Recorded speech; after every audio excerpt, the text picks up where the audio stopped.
Welcome to the Rise of the Challenge podcast. Join me today. He's the host of Braving the Journey podcast, a speaker and a recovery life coach. It's Zach Mathers. How you doing today, Zach? I'm doing great, man. And thanks for having me on the show. Well, thank you so much for coming on the show. I'm excited to learn more about your rise to the challenge. What we like to do with all of our guests, start from right at the beginning. Where are you from and what were you involved in growing up? Where was I born or where am I at now? Where you're born? I was born in Boys Town, Nebraska, and grew up in Coeur d'Alene, Idaho, and currently live in Maui, Hawaii. So You go from the Midwest to oceans everywhere.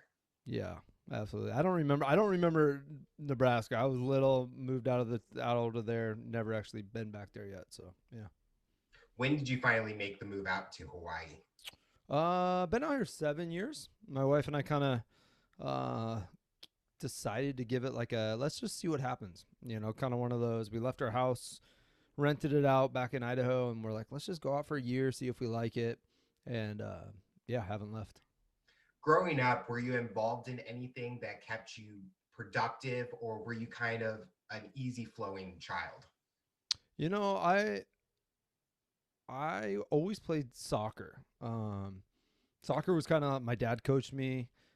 He played college, and so soccer was always kind of a thing for me as far as like any activity that was like sports related, team related.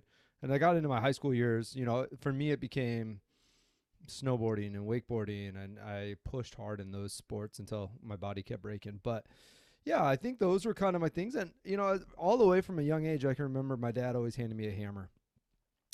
He would just be like, "Oh yeah, you can build with me," and it progressed to the point where like when I was 15, I was on like a cabinet crew with him, and we had to work early before all the other like crews came in because I was underage to be on the job site type stuff. And so yeah, I kind of always learned to work hard with him and play hard. When your dad gave you that opportunity with the hammer and starting to do building and stuff, did it kind of keep you grounded to keep your mind focused on a task? Yeah, I don't think it just taught work ethic. I think it taught me um, no the idea that no matter what I do, you gotta put energy into it. Like things just aren't gonna just show up and happen. And so it was that way with everything, even soccer. I remember I was the guy that before season would be out doing double days, like by myself, pushing before season. So as soon as actual season happened, I was prepared. So yeah, I think he taught me. He put in me a lot of this, um, just really hard work ethic. So, making that transition with soccer into snowboarding, what brought you to snowboarding and those kind of action packed sports? Honestly, I think I've always been an adrenaline junkie. I like to push the boundaries. Um, before snowboarding, it was mountain biking. Before mountain bike, in there was whitewater kayaking.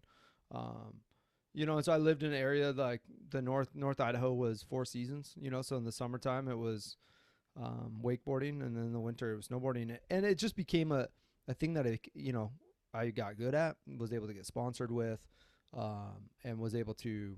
I mean, it's just something that became. That's where my circle of friends got surrounded by. Yeah, and I loved it. I mean, it was anything outdoors. I'm happy to do. You talked about you did it up to the point where you were breaking your body. Was injuries a big factor in that case? Yeah, yeah.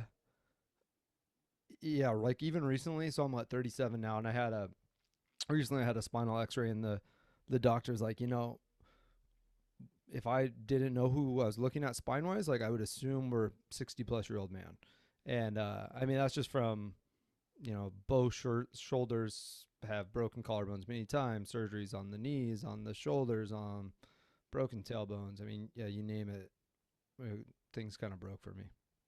Is it hard knowing that you can't do the things that you used to do, or does it always have that niche where you're like, maybe I'm going to challenge myself and try to see how far I can take things? I'm learning.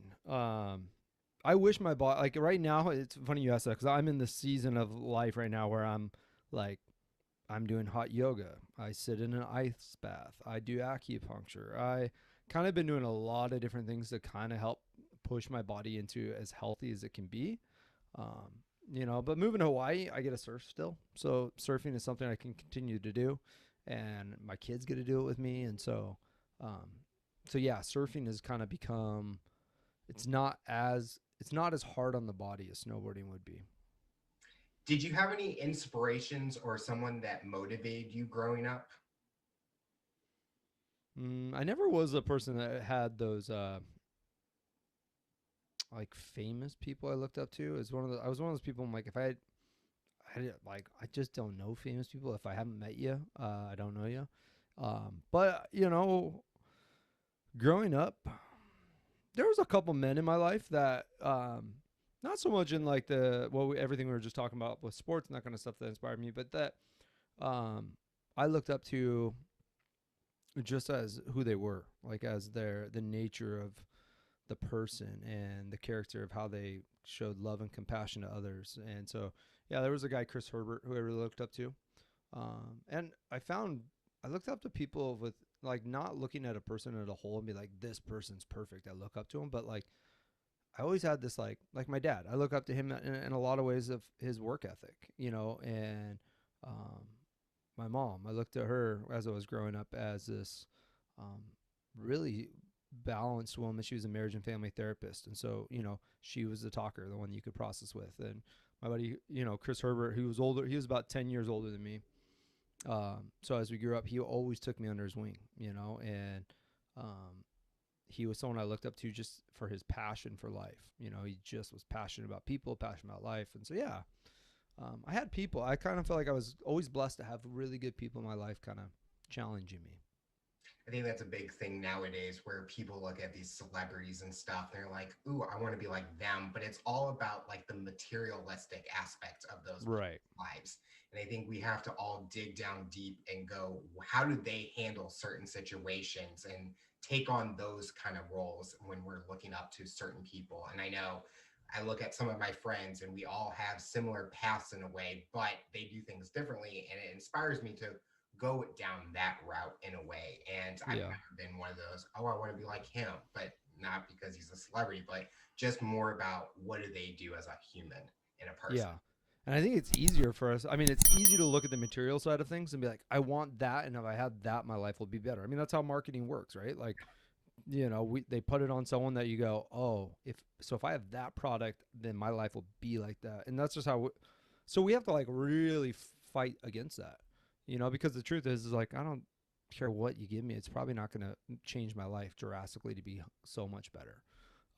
It's a thing, and so yeah, it comes down to like when we view people, um, are they? Can we look at the character and the heart of them? I always grew up with this idea that, um, or it was taught to me that you always have someone ahead of you that's kind of helping pull you up through life, and then at the same time you always pull someone along with you. So it's kind of like the idea of like a chain link. Like you don't want to be the last one in the chain because you're not helping anybody behind you, and you don't want to be the one in the very front because you know that's just not the place to be. So you find yourself in the link going, there's people always helping pull me that I'm looking to, and there's always people behind me that I'm pulling along with me. I think I can definitely relate to that even with work and stuff is like you're kind of paving the way towards the future for the people that are after you, but you're also looking at those people ahead of you that have done it and Yep. how can you get to that stage where they're at. Yep. Yeah, absolutely. Did you ever have a dream job that you were always wanting to pursue? You have that conversation growing up where, oh, I want to be a police officer, I want to do this, but did you ever answer that question for yourself? I wanted to be a pro snowboarder. I mean, I really did. Like, and I tried. Like, I pushed hard enough. And then the other job that I mean, ever since I was growing up was, um, I wanted to be a pastor of a church. And I feel like I did that for a season. Um, but yeah, I think those were kind of. I didn't have any of those lofty big dream jobs. Like, yeah, no. So, what brought you to wanting to be a pastor? Were you getting into church and going through that process, or there was listening to someone speak about the Bible or God and wanting to follow in their footsteps? I think it was kind of for me. It was a mix. Like I always grew up in the church, um, and at the same time, I had a really strong heart for like loving the church, like what it was. But at the same time, there were so many things I struggled with about the church that my desire to kind of pastor a community would be, it was more out of this like, I wanted to see if we could have a community that looked different. As far as, and when I say that, what I mean is like, um, I think one of the things that I struggled with about church the most, and still do to this day, is this idea that we have to put on our Sunday best and look our best, and um, we can't just show up messy. But the reality is, we all are kind of a mess. And so you think that should be the safest place to be able to show up and just be broken, a mess, who you are. But yeah, we try really hard not to be in those spaces, and so I think that was a big motivational factor for me. Is like I just wanted to create a space that people were free to be who they were, and not have to hide the fact that they're struggling through life. It was a safe place to come and start working on stuff. It kind of sounds like you're going there and you're hoping not to be judged in a way, but Yeah, people are I judging get, if you're not dressed in yeah, the right clothes and not looking at your Sunday's best. yeah. Well, I mean, we put on an attitude of like, oh, life's good and grand, everything's fine, and you're like, yeah, but I know that you're going through a divorce right now, or you got this situation with this kid, or you're struggling with addiction, or whatever it is. We don't talk about it there. We have a tendency to push that aside and show up and be like, no, life's good, I'm good, everything's good, and you're like, no, it's not. Like, so yeah, I think that was a big motivating factor for me. It was like I wanted to create an authentically real space, um, that people could experience God. With those mindset of making a big difference, were you able to pursue a career path in that way? Kind of. So I went to college in Southern California called Vanguard University, and when I studied there, I was minor business, major religion. And so I ended up though 2 years in, so it would have been coming into my junior year of college. Um, I stepped out for like I planned on stepping out of college for a semester, and it ended up being, you know, 16 years later that I went back and finished. But I stepped out because we started a nonprofit, some friends, and we started this nonprofit kind of filming short documentary pieces around the world on suffering and injustice. And so that took a radical shift in my life. But yeah, so I kind of was stepping into college with the idea like, I'm going to go to school and train for this. And then kind of stepped into the real world where all of a sudden I got to go travel, and we were working with kind of the most suffering, struggling situations. We worked a lot in like East Africa with child soldiers, and in India and Thailand and those different places with child prostitution. And so, yeah, I got exposed to a lot of the world that my eyes kind of were open. And once they opened, I kind of was at a spot where I was like, I want to do something, you know? Was it more about showing the world what is going on in these countries than more of the monetary value you could make from it or getting a job where you're making money? It was more about the mission, the cause that you guys were representing. Yeah, the nonprofit was. It was really, I mean, we went into it at like 19 years old, completely naive to like, we're going to make a feature length film. And um, we realized we weren't fully equipped. I mean, we had all the film equipment, all the gear, and contacts along the way around the world. And once we got into it, we started realizing like we can help by just sharing their voices, because there's a lot of people that their voices never got a chance to be heard. And sometimes once their voices are heard, the impact that it can have. And so, yeah, we started creating these films for their voices to be heard, so that somebody can help step in and do stuff. What has been the reaction people have been giving you from your videos and films? Well, so the nonprofit Braving the Journey isn't running anymore. It ran, so I mean that was 18 years ago, and a good friend of mine that we started it together, he ended up taking it over and ran it in New York for quite a few years. Um, but the impact was, I believe everyone has a compassionate heart, really at the core. Um, and so, when you show them a video of a situation, sometimes it helps. People just, they may have been naive, to be honest, in the beginning and unaware of the situations that exist around them. So I feel like the films did their job. It helped people wake up a little bit and be like, wow, that's happening. And yeah, I can just look back like East Africa. We did some work in Tanzania and came back, and I shared some films with some people, and then a group of, I think, 18 leaders kind of in the community of Seattle said, well, we're going to go. So they went over, did a trip, and then to see the ripple effect, some of those people after going brought a team, and then those guys brought a team, and then there's a school built, and there's all this stuff that like you watch play out. um, and I gotta sit back and be like, that's so fun. Like, I just went and just got to share their story, and then you get to see the ripple effect of it. It sounds like when you went there, it was before social media, and it's kind of harder to get spread the word. And now Oh yeah. one person can take a photo and everyone is now hearing or seeing about it.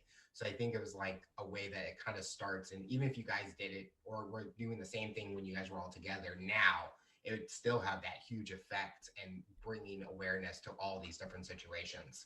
Yeah, yeah. It was definitely different. Like, it was like, I think MySpace was the thing at the time. And so it yeah, the reach was different. Who you connected with. I mean, it was like putting on events to share videos, not just throw it out there on the internet and watch what happens. But that kind of makes me like think about nowadays. Like, my hope is that we don't keep covering our heads under rocks. That we're not as naive as we were 18 years ago to what exists around the world. Just because there is so much more content out there for us to actually get to learn from. I You think know. that's definitely a good point because nowadays, if you don't want to listen to something, you don't have to. But I think the idea is people just need to be aware of certain situations and just Yeah. have a little bit of information instead of making judgments or their own opinions without getting the real facts in a way. Yeah. Absolutely. So after that, what was next for you? Okay, so I like our questions. You're kind of making me get to like play through my life, where I'm like, huh. So yeah, we started the nonprofit. Came back from the trip. At the very end of my trip, I actually flew out my girlfriend at the time and proposed to her. So came back from this kind of around the world travel documentary going, and was now engaged. I was only 20 years old, and my good friend who I told you about, that was kind of that mentor guy to me growing up, contacted me and said, "Hey, we're starting a church in Seattle. We want you there." And so my fiance and I, at that point, we moved to Seattle. It was her senior year of college, and we helped kind of plant a church in Seattle, downtown Seattle. And I for me at that time, I was doing construction. I was buying houses and fixing them up and selling them. The market was good, so that was what I was able to do for income, and it gave me the freedom to be open with my time with whatever I needed. And then we just got to be part of kind of helping start a church in Seattle. And my wife and I always had this idea that we were gonna start some like an orphanage or something like in a different country. And so we decided, I think not even a year married, we took off through South America and lined up. We kind of went Venezuela, Colombia, Ecuador, uh, Peru, Bolivia, and we kind of backpacked through it all. But we had these different orphanages along the way that we were stopping at and staying with, kind of for the purpose of to study the model, big, small, which one works better, why this is. And so we really thought we would end up doing this trip, starting one. And we got done with that trip and found ourselves moving to Coeur d'Alene, Idaho. And so went from church plant to travel again to back to Idaho. And that's kind of where I called home. That was kind of home place. Family was there. And we ended up just starting a church there. So that's when I stepped in as kind of lead pastor of a community and started doing it there. During the time when you were with your fiance, were you guys both having like the same kind of not bucket list ideas, but the same goals and what you guys wanted to accomplish in the years to come that it worked out perfectly where you're able to do those things? I think a little bit, like I would say we had like-minded things. Like we both had a heart for kids. We knew in some capacity we wanted to work and help with kids, and we still do today. Um, but I think we were 20 years old, and to us, we were like, kind of like we could do anything. And at the same time, we didn't really have this. I wasn't really a young person that will look back and be like, I want to be here when I'm 40, 50, 60. I didn't have that really. No one ever really taught me to think about it even. It was just one of those like I lived very extremely like into the moment and going, okay, I'm going to do this now and see what happens. So, Moving back to Idaho, where you're going from Midwest now to the West Coast and now back to the Midwest, what was next for you? What were you wanting to accomplish while being there?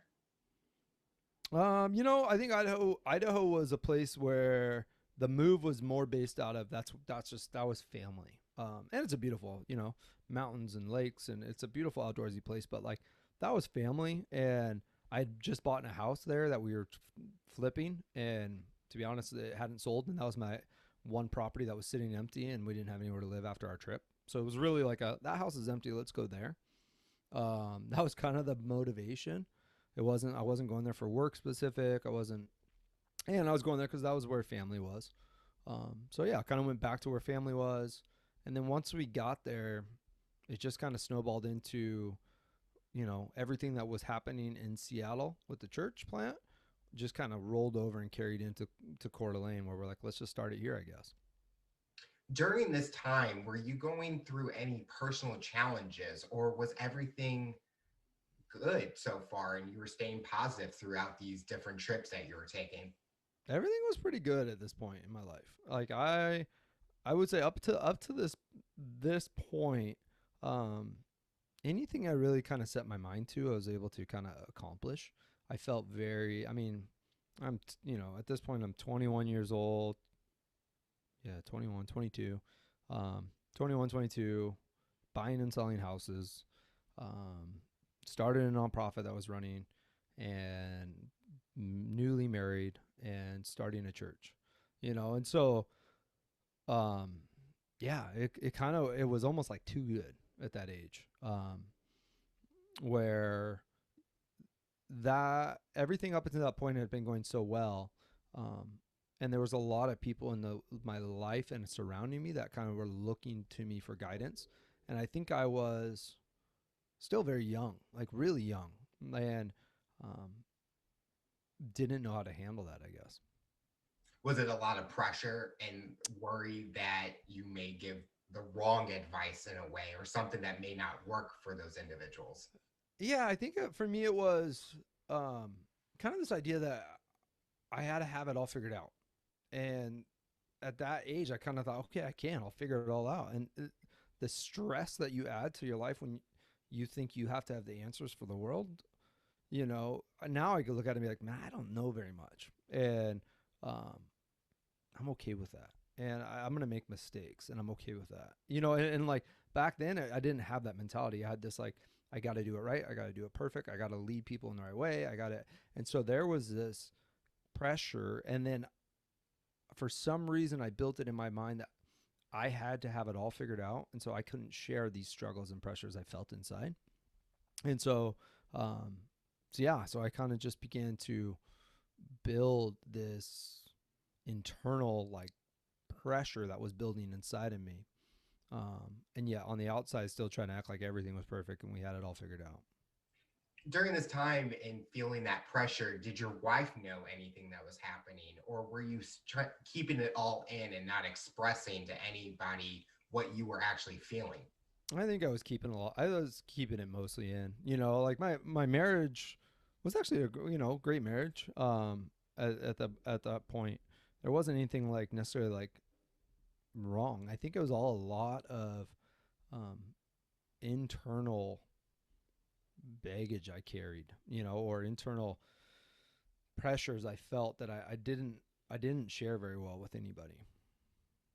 Did that internal baggage ever hit that breaking point where you started going down a different path?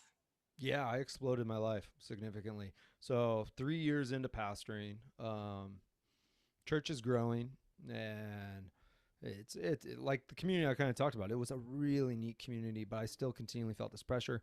My first son was, um, like my wife was pregnant, and so baby was on the way. So there was kind of this added like, holy cow, I'm going to be a dad. I'm a pastor. I got all this going, and our church ended up financially. I had to step and take a second job on to kind of help cover some of the expenses, and so started working a second job, and in that process, met somebody and ended up having an affair. And I, for a little while, kept kind of living with it, being like, I can hide this. I screwed up. I messed up. I can hide it. And so kept going about my business, still pastoring, still functioning, and just broken. I mean, like the way I look at it, it's like everybody has those things that they say, I will never do this. Like, I'll never be this person, or I'll never do this to this one, or I'll never cheat on my spouse. Like, that would have been one of my things. I will never, you know. And then all of a sudden, I find myself breaking my I will never. Um, I got pretty much lost where I was like, I don't even know who I am. So I ended up, I came home one day and kind of just shared everything with my wife and said, this is what happened and this is what I did. She left. I called the church, called the elders of the church and said, this is what happened. This is what I did. And, um, they asked me to step down as as a pastor of the church. And so everything kind of exploded very quickly. It went from, oh man, I got it all figured out. Life's going well. And then my son was just born. So my wife and son left. I lost my job, and I lost my community in a lot of ways. And so yeah, I kind of blew up my life at that point, and um, I slowly started rebuilding. Like I got myself into counseling and surrounded myself still by some good people, and started working on things. And but in that process, I still had so much shame. I mean, there was so much shame around what I did, um, that it started out really minimal. I would drink like a tall boy beer, and then it turned into a six pack. And I would do that to just numb the shame. It would just quiet it for just the moment, just enough time for me to be okay. But then I would carry more shame with being like, man. And so I found myself drinking, to numb out the shame, and continued doing that and hiding that, for quite a while. And at the same time, on the other side of that, I was, putting the effort in, working hard again, trying to make my marriage work. We started seeing a counselor together, and a really slow progression back towards building trust. But then every once in a while, I would slip up and get caught drinking, and then the trust would break. And so that became a cycle. That became a really ugly cycle that existed in my marriage and in my life for years, until I was really able to take it serious and go, I think I got a drinking problem now, you know. And that was hard. That was another piece. That was a really hard thing for me to accept and admit, because, um, like I said, the church. I grew up in the church, and you don't have struggles, you don't have problems, you don't have issues, and if you do, you're broken somehow.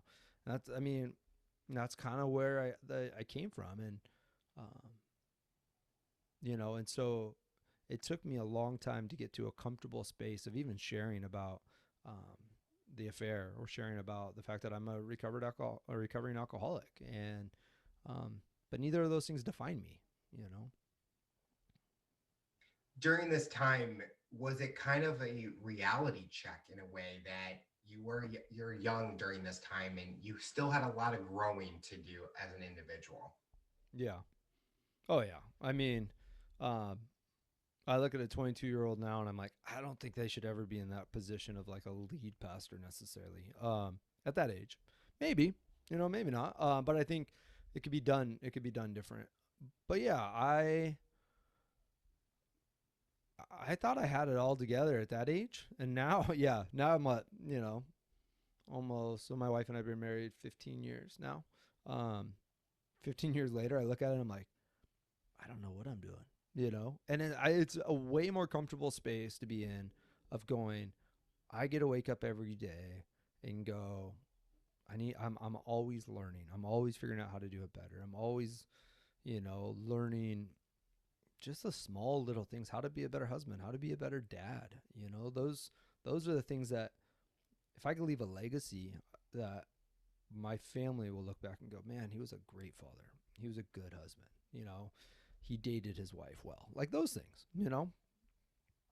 Looking at the trying to break that cycle, was the impact of making it right for your kid an important factor in being with your wife and making that relationship work, that you would do anything to not get into that cycle again now? Yeah, absolutely. I mean, honestly, like, um, just very frankly, if I look at the idea of sex and an affair with another woman, I look at the turmoil that it brings, and I don't care how good any sex could be out there in the whole entire world. It's not worth the pain that you go through internally, or that you put others through or experience in the long run. So I mean, it's really easy at that point to look at it now, to look at it and go, for what, 5, 10, 20 minutes of pleasure, you're willing to sacrifice years of what, this, and so because I lived probably for, even though my wife and I got back together and we were doing well and we moved to Hawaii, we had all this stuff, we had our second kid, like life was happening well, but deep down I still carried around this shame that I'm a failure. I have no more voice to speak to this world anymore. And like I let that shame, as small as the voice of it was at times, I let it control a lot of my life for years. And it wasn't probably till 3 years ago that I really started going, what what is that shame? How do I get rid of it? How do I actually like let it go? And so yeah, it's not worth it. I just look at it now and I go, it's just I've seen close people in my life go through what I've gone through. I get to talk to stories of others, and yeah, no sex is that good. Well, it's a lot of the shows nowadays that are on TV or in the media that play into that fact, and how people cheat and go through all those traumas on someone, but then they don't realize, if it's after the show, the after effect and the long term effect that has on those individuals. And I think people kind of in those situations are kind of not selfish in a way that they only are thinking about themselves. But now when they look back at those incidents, they're like, wow, I really hurt that other person in a way.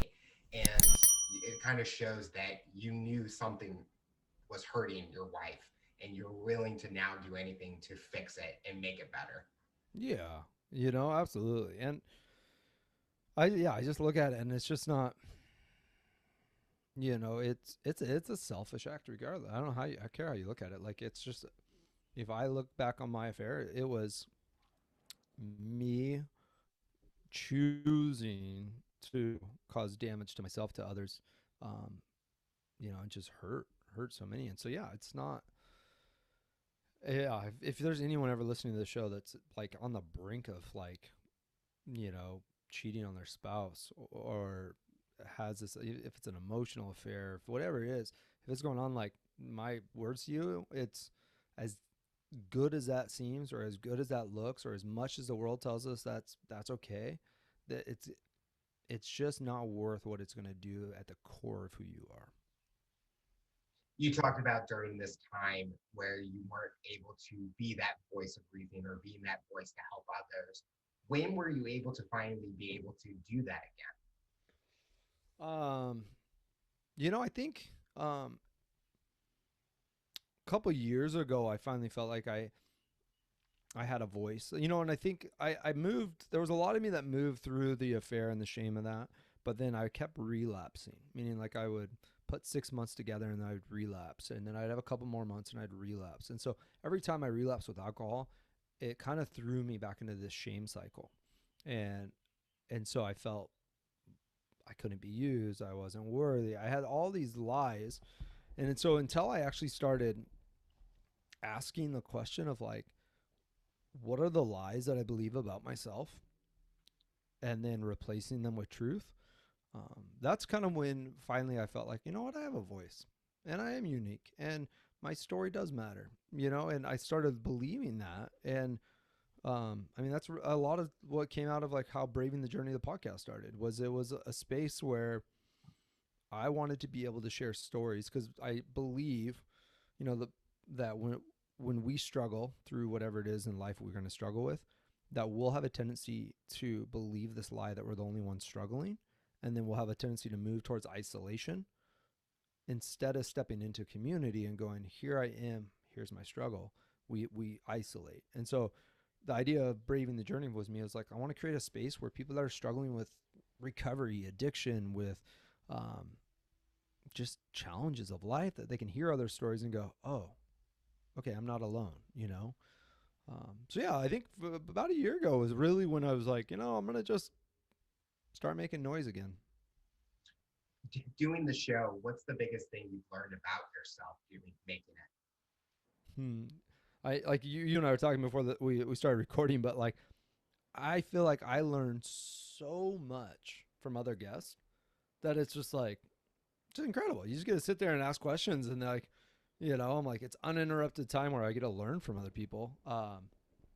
So yeah, I feel like I'm always learning. I'm always kind of taking in what everyone else offers. But I think I've really learned in the process of starting Braving the Journey is that um, I do have a voice that's unique, because I look at, like, you and I are different, and every single person in this world has a unique story, who they are, their own identity. And so my belief is, when we choose to live into that identity that is our true self, who we really are, the world needs that. So when we choose to try to copy and be somebody else, or because of shame or lies we tell ourselves, so we don't live into who we are, the world misses out. And so I believe, you know regardless of how many people listen to my show or how many people follow me, I don't really care on that level. But what I do know is I'm putting into the world what I know only I can do. I think it definitely goes back to what we were talking about. Everyone has a story, and definitely when I'm listening to my interviews, and they sometimes the guests mention something that I've gone through, and it kind of makes me realize that we all have gone through similar situations. We just Yeah. don't know who those people are. But now, in a world of social media and technology, we're able to find those answers in a way. And I love the point that you made where we have to be authentic. And even friendships nowadays, a lot of times people be friends with someone and they're not really who they are supposed to be. And Right. I want to be friends with someone that wants to know me and be friends with me, not someone that think I am. And that's a huge thing with nowadays that we see with younger people with the age of pictures and Yeah. filters and stuff. I think that's the hard part, that we don't know if we're seeing the real person or not. No, I think social media does such a disservice, because we put on all the great moments of life, out there for the world to see, but no one gets to see the crap that's going on the other side. And we all have stuff. We're all working on, and if you're someone that says I'm not working on anything, then you probably need to work on pride. That'd be my guess. Yeah. So I think it's one of those things where there's no perfect person out there. There's all no. something we can grow and learn and get better at. And that's what I take pride in every day. What can I learn? What's Yep. something new I can learn about? Moving to Hawaii, were you able to recover easily or easier than maybe being in Idaho? Or was it kind of a way to escape the past in a way? You know, it wasn't really an escape. So like after my wife and I got back together after the affair, the whole community knew our business. Basically, everyone knew, and everyone had an opinion whether we should be together or not. And so the reality is we wanted to move like a year after everything happened. Like we were like, we want out, we're done. And we really did. We felt like God was just like, no, I need you to stay here. And we said, okay. And so really for us, it came down to this one day. I was at work, and I came home, and I looked at my wife, and I just said, hey, I think we can leave. And she's like, yeah, I don't know why I feel the same. And within 3 weeks we had moved. Um, And so I think in some ways, when I first moved here, it was easier for me to hide from my past because nobody knew my business. But that whole saying of no matter where you go, there you are, um, creeped back up on me. So our first year here was really fun, just us as a family, making new friendships, just really enjoying this time. And then um, life got busier. I got a little stress started picking up a little bit for me, and I started um, closet drinking. And so and then I had to at that point I started opening up to some really core friends here of sharing like here's my story, here's what's happened, here's my past, and inviting people into it because I knew I needed people. And so then that's yeah. So I don't know if I answered your question right, if it was easier or harder. I think it was easier to escape at the beginning, and then it caught up to us, and um, it became a place where yeah, I love Maui. I feel like it's a healing place in itself. And my family followed, to be honest.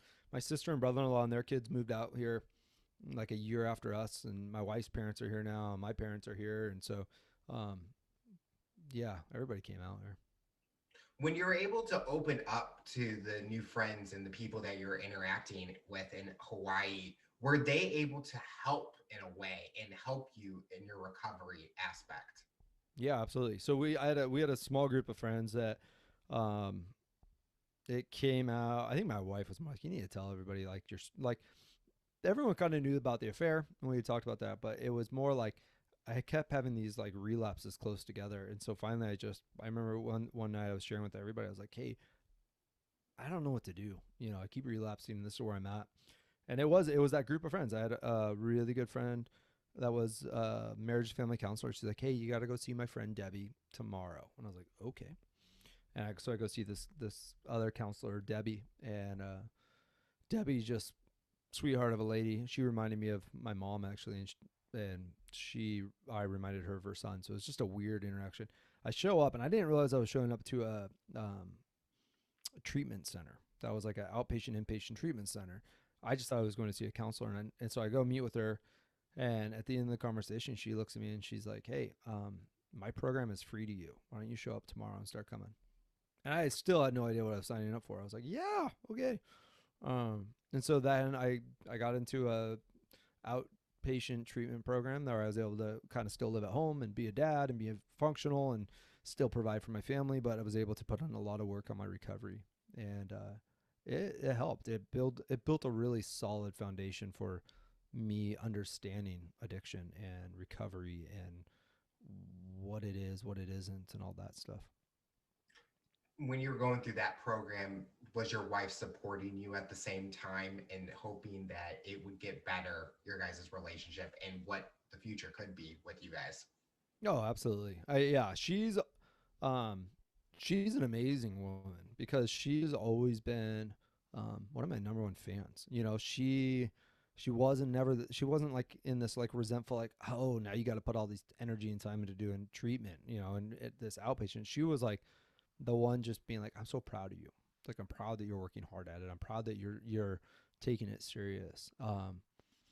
Yeah, she's always been that kind of person in my life. Like even now, like my recovery on a weekly basis looks different for me, than some people have to go to an AA meeting every day. That's them. For me, mine's a balance of a couple of AA meetings, a couple other meetings, and um, self care. I have to, for me, self care is just as important as the meetings are. And so, I have this kind of balance of a week that I look at and go, this is my recovery program. And my wife's always the one, as I write out my calendar every Sunday night, I write it out for the week. And she's always the one that looks at it and goes, "Hey, you're forgetting. What about this?" Not like in a nagging way, but like in an encouraging, like, "Hey, you didn't create any time to go surf this week, or why don't you create some space to go to the beach for yourself for just a little bit. And so yeah, she's always been a huge fan. Just amazing characteristics in her because sometimes in these situations, they don't happen like your situation is and they leave and they never want to see you again or they'll take Yep. children away from their parents and it shows that she was willing to do anything also to help you and build that family back together so you're able to be with your son and be together as a family. And it just shows the amazing characteristics you guys both have as a couple. Yeah, I mean she's awesome, you know, and it's been really fun. Like um, we have 3 kids now, and that are our own, and then we've been foster parents for the last 10 years. So we always have different kids coming and going and living with us. And then, you know, I think 3 years ago we started another nonprofit that works with the foster kids on Maui, and you know, so we get to work with these kids. And so yeah, it's, you know, reflecting way back to this idea that we were going to go open up an orphanage somewhere in another country, like we found how to do that here. You know, how to support um, vulnerable children in this space. And so yeah, she gets to do a lot of that, which is awesome. Are you able to be honest with your kids or the kids that you're fostering about your situation, or are you more focused on what kind of impact to help them maybe not go through a similar situation? Um, I mean, it's to me, it's age appropriate. You know, so my son's 12 and my daughters are 7 and 4.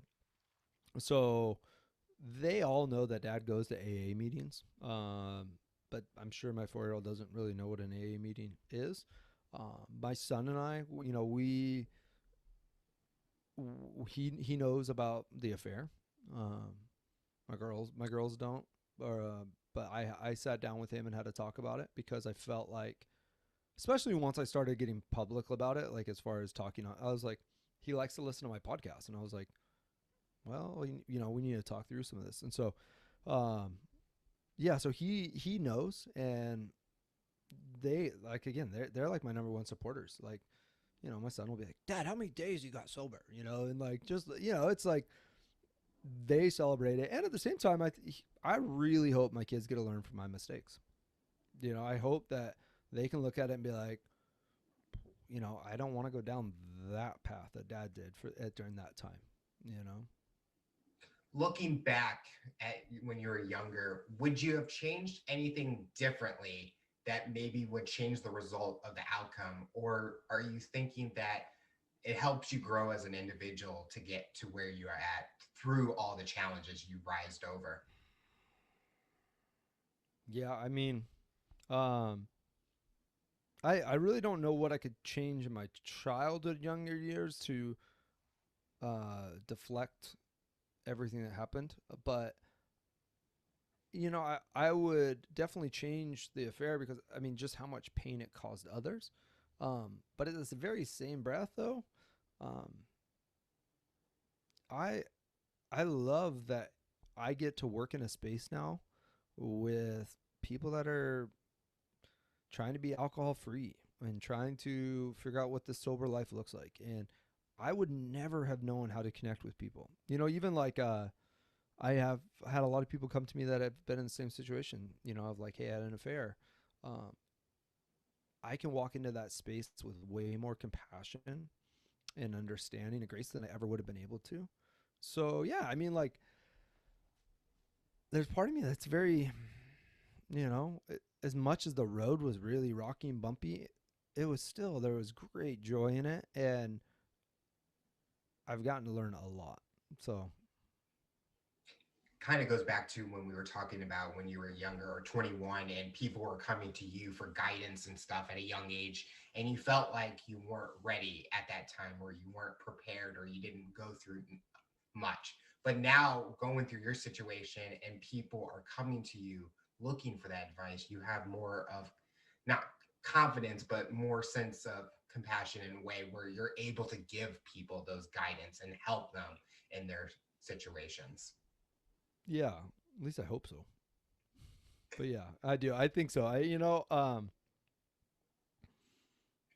yeah, I love that I can connect with people on that level, and I love that I'm also in a space where I'm not going to make up an answer if I don't know. You know, I'm able to walk alongside people and go, hey, we can figure this out together. You don't have to figure it out alone. But I'm also not the savior of the world. I don't know the answers to everything, you know? And so um, it's really a comfortable space to be able to go, like, I would love to help guide you, but, you know, I can only do my part. And it really comes down to the other person wanting to make change, you know? So, what does the future look like for you? What are you hoping to accomplish in the next few years, personally and professionally? I always love that. I feel like my personal and professional get so blended together. And, so to get to date my wife and my kids as much as I can, and get just quality time with them and enjoying where I live. It's easy for I think it's easy for all of us as humans just to get wrapped up into the busyness of life, that we forget to enjoy. And so for me, I want to look back in 5 years and be like, man, I really enjoyed watching my kids in the season of life they're in and getting to surf and play and explore with them. That'd be a big one. And then on top of that, if I look at the more practical things, so our nonprofit called Village of Hope, we um, recently just launched a mentorship program, and our goal is to have all the kids that are in the foster system and vulnerable kids on Maui have mentors paired up. And so, in 5 years, I would love to see that thing full. Like I would love to see every kid that is in need paired up with a mentor. Um, and then on the business side of me, for me with braving the journey, I want to keep growing. I want to keep helping and coaching people. Recovery coaching. Right now I do currently one-on-one recovery coaching and moving and phasing into more group coaching. I hope to get the chance to just begin to have more and more of a voice in the recovery world, because I think um, so often in recovery there's like this route of like, oh, you either go to AA or you go to a treatment center, but there's not this middle ground of like, what about the people that aren't going to go to either of those? I want to be able to be a voice for those people that go, um, yeah, my life hasn't completely fallen apart yet, but I recognize I have an issue with alcohol. So, I want to be alcohol free. So how do I do that? And so, yeah, my desire is to see, um, in 5 years, I'd love to be able to see my capacity of coaching completely full and being able to train other coaches, so that we can actually continually impact and have more and more coaches working with people. The final question I'll ask you, based on your journey and experience, what tips or advice would you give someone to overcome obstacles, accomplish their goals, and rise to the challenge? Oh, wow. That's a good question. Um, Reverse engineer your life. Meaning, if we have a tendency to just keep moving forward, without really knowing the direction we're headed, um, you'll probably get off course. And all it takes is that 1 degree, and over time it'll get really bad. So one of the biggest things I encourage people to do when I say like reverse engineer is, um, take the time to write out, when you die, what do you want the people around you to say? What do you want your wife to say about you? What do you want your kids to say about you? What do you want your coworkers to say about you? And write it out. Like, get down to the detail. Like, I want them to see me as this, this, this, this. And then you could take that, and then you can reverse engineer and go, okay, what do I have to do today to begin? And my belief, it's so funny that, because I have been such an all or nothing person in my life in so many different areas, but growth of life, I've really come to accept this idea that it's the super small, insignificant things that we do that compound over time that make the long effect and difference. And so, if I look at what I want people to say when I die, and then I reverse engineer it back to what can I do today, then you just break it down into really, really small steps that are almost so small that you can't even notice them. But in a year, you'll see a huge difference. In 5 years, and so that's my encouragement. It's not this all big, whoa, I did everything and I did it all right. It's like, what can I do when I wake up today that is going to help get me that one little inch closer to who I say I want to be? It's almost like completing a puzzle in a way. Each piece Yeah.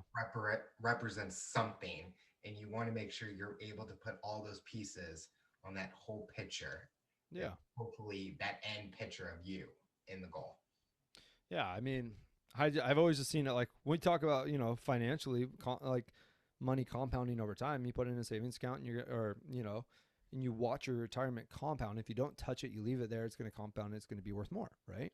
Yep. So why isn't it true with life? So, you want to run a marathon. You're not going to wake up tomorrow and do it, but you could probably go walk around the block tomorrow. And then you can walk around 2 blocks the next day. And if you continually compound those super small things, really anything's possible. So, Well, Zach, I want to thank you so much for coming on the show and talking about your rise to the challenge. You inspire so many people, and we're excited to see what the future looks like for you. hey, thanks. Thanks for having me. It was a pleasure.